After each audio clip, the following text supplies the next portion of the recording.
Hi everyone and welcome to my channel. Today I have an interview with a hero of mine, Dr. Edith Eger. Dr. Edie is a psychologist, a mother, a grandmother, and a great-grandmother of 6 grandsons. She's also an Auschwitz survivor. And she's written 2 books, one called The Gift, the other one called The Choice. She has been interviewed so many times by so many people, sharing her story and encouraging survivors of trauma all over the world. So I'm sure you will enjoy this interview with Dr. Edie, where she shares some real pearls of wisdom with us all. One of the things might be important for me to tell you that I have a story, but I'm not my story. And, you know, people say she survived Auschwitz. I'm a human being who went through an experience, but it's not my identity. You know, I just want to be sure that it's not who I am. It's important to say what I lived, because that is very important. And what happened when I arrived in Auschwitz and I saw Arbeit macht frei, work makes you free. And my father told me, we're just going to work a little bit and go home. And now that didn't happen at all, that we were all separated very quickly. Everybody over 40, every mothers with small children, everybody under 14, over 40, were immediately taken to the gas chamber. So I remember that this guy, I think he wore a white uniform, and I didn't know that he was Dr. Mengele. And he asked me, pointing at my mother, is she your mother or your sister? And I could never forgive myself that I said, it's my mother. And so he pointed my mother to go to the left and my sister and I to the right. So I ended up following my mother, and he came and he looked me in the eye. I never forget that eye contact. And he said, you're gonna see your mother very soon. She's just gonna take a shower. And that is, of course, never happened, because they took us to another place. And I asked the person, when will I see my mother? She pointed at the chimney and said, she's burning there. You better talk about your mother in past tense. And I remember my sister Magda hugging me, and she said, the spirit never dies. So I'm sure I'm honoring today not just my parents, but the 6 million others who never had a chance. Dr. Edie, you managed to hold on to hope despite everything you went through. Do you hold any beliefs that helped you to do that? People say to me, I believe, I believe, I believe. But, you know, I don't know what you believe. I know that I want to know what kind of life you lead. You know, are you a giver or a taker? Are you doing something to empower and make the world a better place? And, you know, love is not what we feel, it's what we do. And I'm very committed, just like you are, to do the grief work, which means that all therapy is grief, not what happened, but what didn't happen. That's important. That's important, that grieving is feeling, and you cannot heal what you don't feel. So don't medicate grief. I was on the advisory committee for the Veterans Administration, and as such, I would go to Washington. But every time we passed the Holocaust Museum, I said to myself, I've been there, done that. But after 6 years, I came on a Sunday. I had nothing to do. So I went to the Holocaust museum, and they told me to go up to the fourth floor, and I did. And I saw the people with the flag. I was liberated by the Americans. And so I was looking at the picture, and there was one on the right side, and it said, "New arrivals in Auschwitz, May 1944, Hungary." And I thought I saw myself. I still don't know because I haven't been back and I didn't see my sister with me.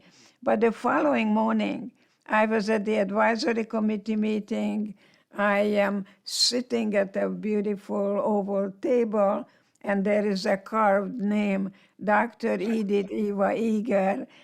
And I was wondering, how did that girl, the 16-year-old, she's became this woman. This woman is now Dr. Edith Eger. And I think that is so important that you and I are colleagues, to go back to school and study what really happens when good people do bad things. Good people. We're all good. We're all born good. But there is evil in the world. What was it that made you decide to share your story publicly? Many people asked me for many years to write a book, and I would automatically say, I have nothing to say. But then one day, Philip Zimbardo, who wrote the foreword in The Choice, called me and told me that the people who are survivors and famous are all men, that we need a female voice. So The Choice is the female voice of Viktor Frankl. Dr. Edie, your mother gave you some priceless advice when you were on your way to Auschwitz, advice that you followed then and have followed ever since. Could you please share that with us? I think it's so kind of you to ask me, because when we were in a cattle car, my mom asked me to listen what she was going to say, and this is what she said. We don't know where we're going. We don't know what's going to happen. Just remember, no one can take away from you what you put in your mind. And that's exactly what happened. Everything was taken away, and I had my mind, and I had my sister Magda, who was 100 years old in January. Tells you she's 99. When we were there naked, my sister asked me, how do I look? That's a kind of a Hungarian question. With, we kind of want to be Zsa Gabor. And so I looked at Magda and I realized that I became her mirror. So this is what I told her.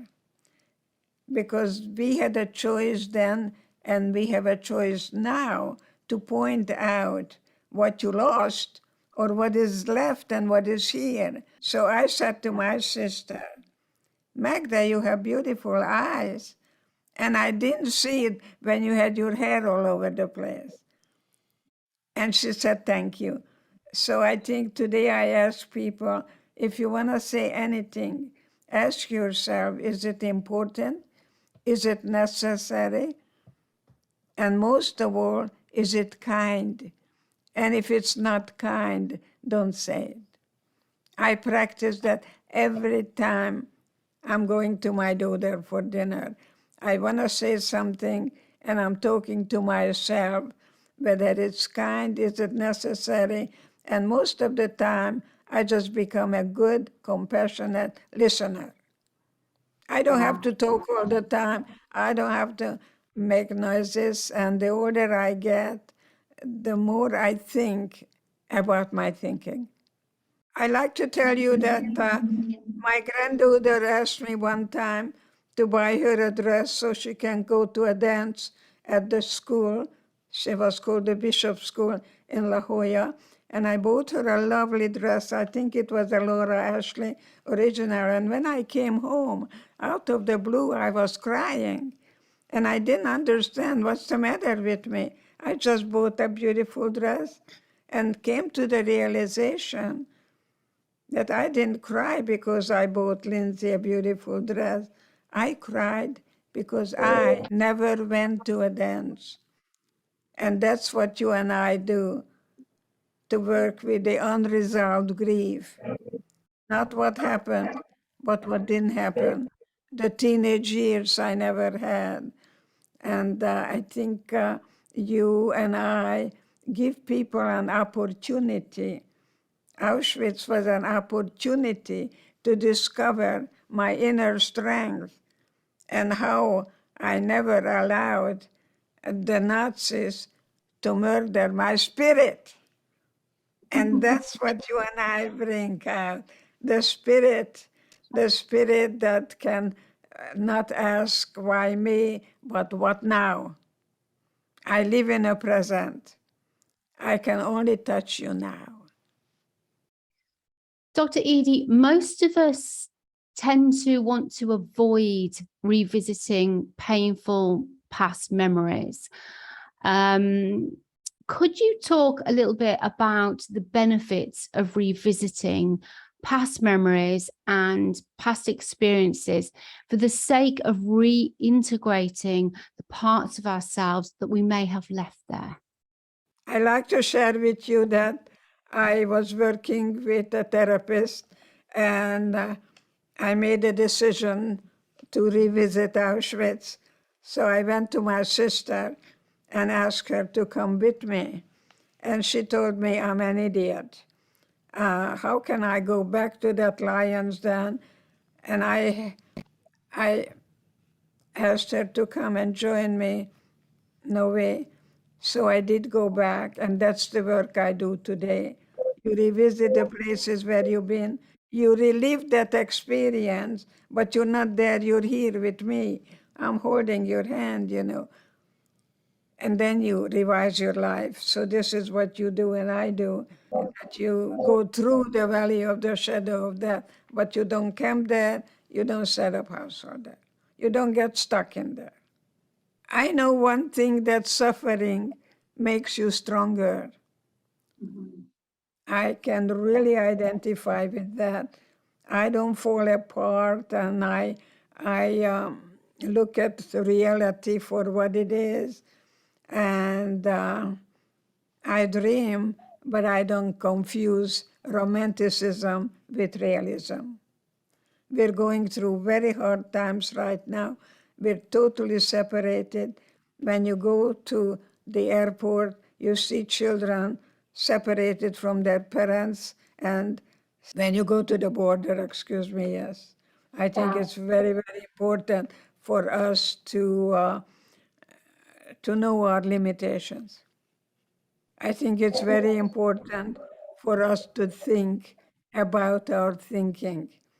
So if you get up in the morning and you look in the mirror and you say, Maria, I love you, and you start your day with a plan, how you're going to feel in the evening, because life is just one day. The morning sunshine is gone, and I think it's very important to know that we climb that mountain, and we sleep and we climb, but I never stop climbing. So I call it revolving rather than evolving.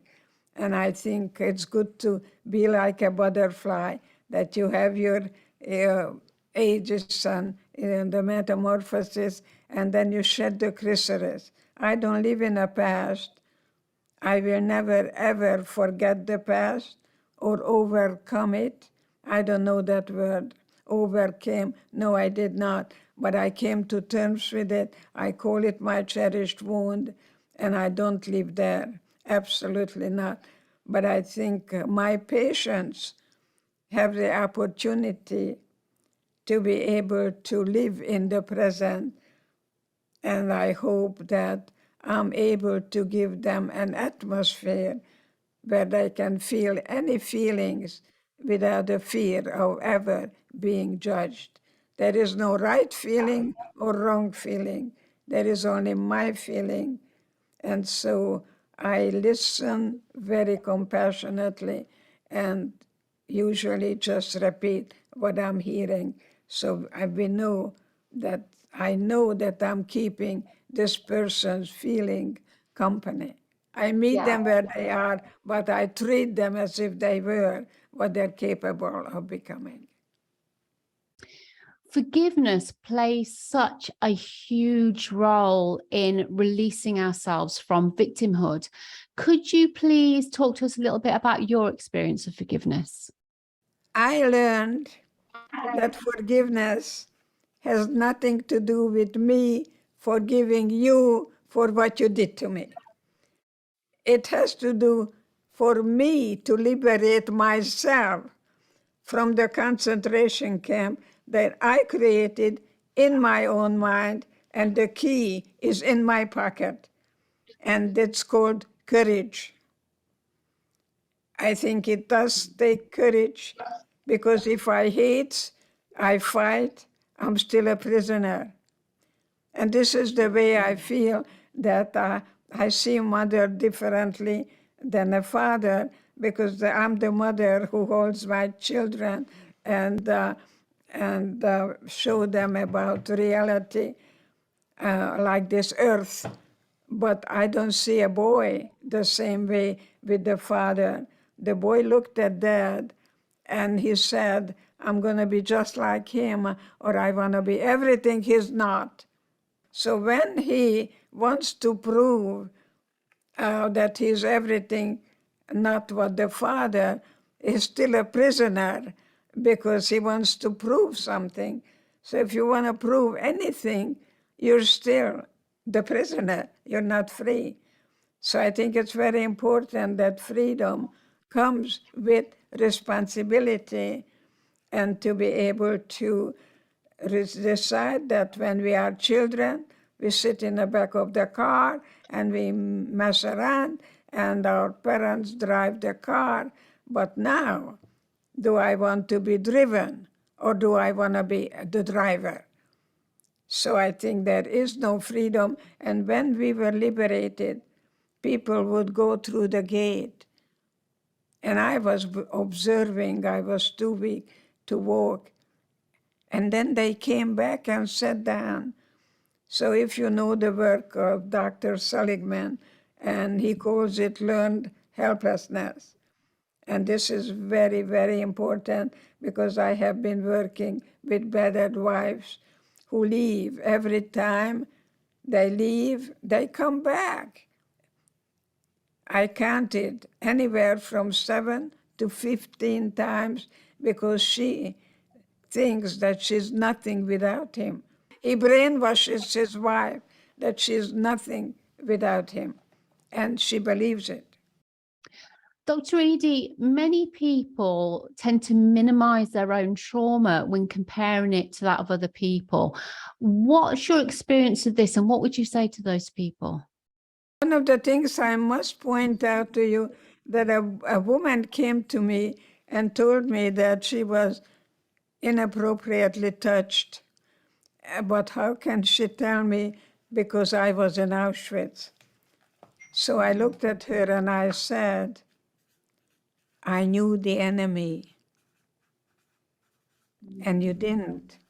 So you see, don't try to compare too quickly anything.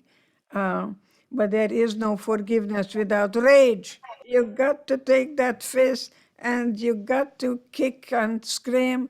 You know, I can do it here because I have an ocean. I can scream into the ocean. No one can hear me. But I think what we do with anger, we either vent it or suppress it. And that's what I did. If you ask me about Auschwitz, I knew nothing. And I never wanted to tell you where I was, what I did. I was in complete denial. I didn't want my children to know, because I didn't want them to be different. So a child of an immigrant has a real hard time, because I had this patient and he went to school and his friend had lunch. It was called Wonder Bread, and it had mayonnaise and bologna And he had a Kaiser roll with some corn, beautiful roast beef. And he came home, and that's what he wanted, because he wanted to be like the children in the school. So it's very, very, very difficult for parents, especially when the child becomes the parent to the parent. Because my children knew things like peanut butter, tuna fish. I never heard of any of those. So it's good to write down your story, and it may become a bestseller. Who knows? What advice do you have around processing painful emotions on our healing journey? I think everything has to do with energy, and emotion is energy in motion. I think it's important to feel the feelings, not to medicate the feeling, but you need to know how long you're going to hold on to it. Because some people don't live in the past. I never forget the past. I don't overcome it, as I told you that. But I know that I had a lovely date a while ago, and I went to a place called Ruth Steakhouse, and I noticed that I was walking on cobblestones, and here in San Diego, and the word trigger is important. It triggered when children were spitting at me and us in Germany as we were taken from one place to another. We walked and walked and walked, and the children were spitting at us and call us terrible names. And I felt so sorry for the children that they were taught to hate me. I turned hate to pity, took feelings toward the children who are brainwashed to hate me. So what happened, I ended up working in a military hospital, and I took care of German families. And the little girl comes in and throws herself in my lap and calls me Oma. So you see, it's, everything is temporary. Life is temporary. That's beautiful. And yes, it is. So, Dr. Edie, integration and peace are two of the main goals of therapy. Could you share with us some of your own personal story of integrating the trauma of Auschwitz? What I remember when I went back 6 years later, when I go to Washington to be with the advisory committee for the veterans, I remember that I was on a 4th floor and then went down to the 3rd floor, and there was a cattle car, the car that I was in with my parents. And I remember people going in and out, in and out. And it took me a couple hours until I stepped in. And then I didn't know how to get out. And I was there a bit, at least a couple hours, because feeling that feeling, being in that place, you never forget. Don't even try to forget, but you can't integrate it. There is the thesis, there is the antithesis, and I hope to be, you are probably a brilliant synthesizer. You take the polarities, put them together, that you don't concentrate on what you lost, but remember, you made it, no matter what happened. Yeah, you didn't take your life. I wanted to be dead, and thank God I did not take my life. I was very suicidal when I realized that my parents are not coming back, and my boyfriend was killed a day before liberation. So I think there is no healing without feeling, and that's what you decided. You committed yourself to guide people to grieve, to feel, and to heal. I never ask a person, how are you? You know, I used to ask my patients, how are you? And they would say, fine. So the next time I said, gee, it's good to see you, I missed you. I don't ask, how are you? And I don't say, why don't you? No advice and no questions. I think it's very important to create an atmosphere that you and I do, that people can feel any feelings. We're never going to be judged, never going to be judged. I think you and I are brilliant listener. I am sure of that. What words of wisdom do you have to share with the brave trauma survivors listening to this interview today? When I had a hysterectomy many years ago, the doctor came and told me not to worry, even though I had a hysterectomy, that I can still play.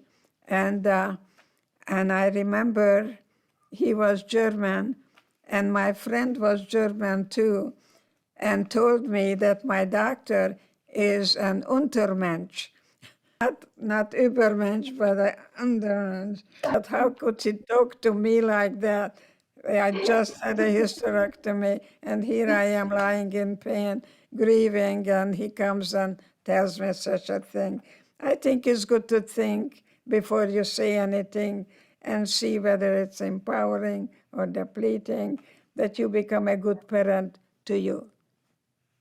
I think of it as being this minute, and I bring the past, recognizing that there is one thing I cannot change, is the past. But I don't live there. I think that's very important, not to live there or set up household there. No, I live today. I can only touch you now. So I think it's very important what you're saying in terms of evolving rather than revolving. Some people, I think it was Jesus who said, turn the other cheek, but when you say turn the other cheek, you see the world in a different way, from a different pair of glasses, from a different perspective. I think it's so important for us to know that change is important. It's synonymous with growth. When you don't change, you don't grow. I usually tell people, whatever happened, you made it. You're here now. You could have died, and you didn't. It's easier to die than to live. Life is difficult. There is no guarantee, there is no certainty, there is probability. It's very, very probable that if you are an optimist, when you say yes and rather than yes but, did your mother maybe tell you that you're a beautiful girl, but you're pimply or fat? Then you forget what you heard before the but. It's good to change the but to an and. Are you a good mother to you, good role model to others? Children don't do what we say, they do what they see. Yeah, that's very true. Dr. Edie, my own experience of healing and that of my clients has taught me the importance of accepting what happened and processing what happened. And not only for the healing that you get from that and the integration, but also for your self-impression, so that you are able to actually see yourself in the clear light of day for the strong survivor that you are, the strong person that you are. Yes, I think it is a beautiful way for you to tell us all that not until you go back to the lion's den and look at the lion in the face and reclaim your innocence, put the shame and guilt where it belongs, and forgive yourself that you survived. Very important. Very important. The way we talk to ourselves can change our whole body chemistry. So I think, yeah, pay attention what you pay attention to. It's very important. Very important. It's up to you whether you look at everything as an opportunity, and every behavior has a consequence, not punishment. So if I'm a school teacher, and I am, and I've been, I would go to my student and say something like, you know, I get paid to teach this class, and when you're making noises, it really interrupts my class. So you see, I'm not throwing the student out. They have a choice whether to stay here quietly or leave. But I'm not throwing you out. I'm not the bad guy. I'm just telling you where I am as a teacher who gets paid to teach. And some people don't know how to share silence. Yeah. Share silence. It's lovely. See, if you're married and your husband is reading a book and you're reading a book and you are in the same room, you may not talk to each other for a couple hours. You don't have to say, how are you? Are you hungry? What do you want? You don't have to. And you learn how to be assertive. I do teach assertive, not aggressive or non-assertive. Okay, so I'm sure you teach how to be assertive and not aggressive or Yes. non-assertive. It's okay to ask for what you want, and the book on it is called Feel the Fear and Do It Anyway, by, I think, is it Susan Jeffers, I think, who wrote the book. It's a lovely book. Feel the fear and do it anyway. But fear and love does not coexist. There are a couple of questions that you want to maybe entertain with your people. And number one is, when did your childhood end? Because some children never really had an opportunity to be a child. And I know many immigrants' children are parentized and they take care of their parents' needs. I think it's very important to clear things up. Where are you? Especially look at the family within you. Find that little girl who is crying and tell her you're here for her. Tell her you're never going to abandon, because the biggest fear of a child is the fear of abandonment.